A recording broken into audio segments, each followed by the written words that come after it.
ini kita akan sama-sama belajar mengenai dinamika dan tantangan Pancasila sebagai sistem filsafat.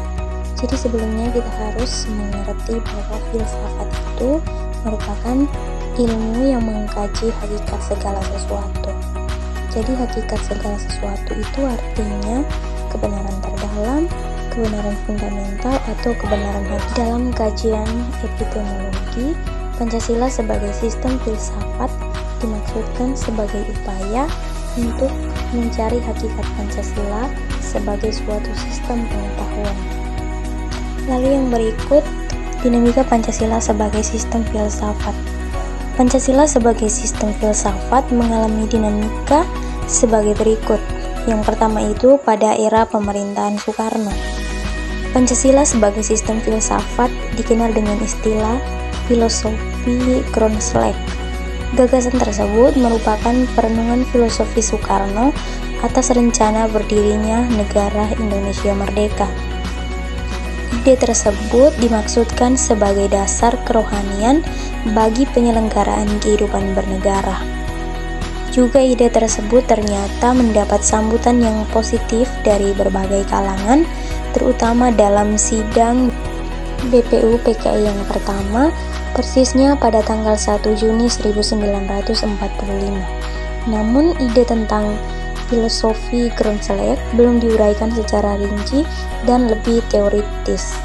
Pada masa itu, Soekarno lebih menekankan bahwa Pancasila merupakan filsafat asli Indonesia yang diangkat dari akulturasi budaya bangsa Indonesia.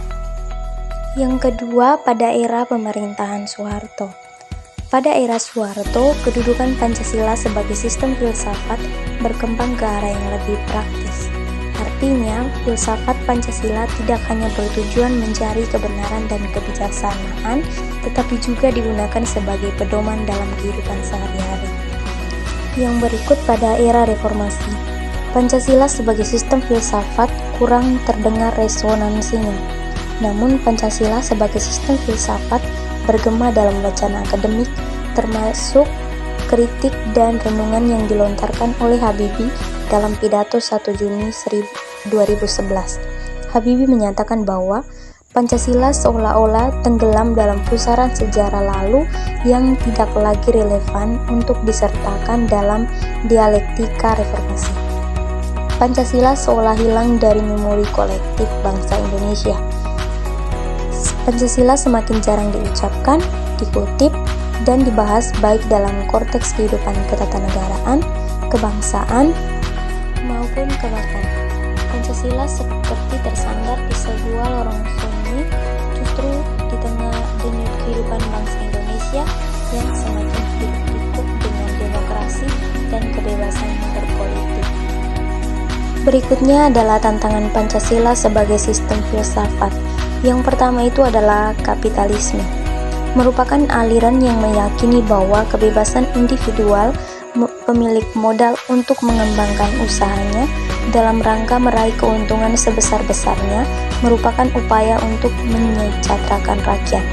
Salah satu bentuk tantangan kapitalisme terhadap Pancasila sebagai sistem filsafat ialah meletakkan kebebasan individual secara berlebihan sehingga dapat menimbulkan berbagai dampak negatif seperti monopoli, gaya hidup konsumerisme, dan lain-lain. Lalu yang kedua adalah komunisme. Komunisme adalah sebuah paham yang muncul sebagai reaksi atas perkembangan kapitalisme sebagai produk masyarakat liberal.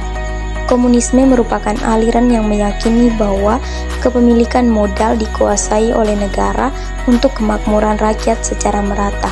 Salah satu bentuk tantangan komunisme terhadap Pancasila sebagai sistem filsafat ialah dominasi negara yang berlebihan sehingga dapat menghilangkan peran rakyat dalam kehidupan bernegara.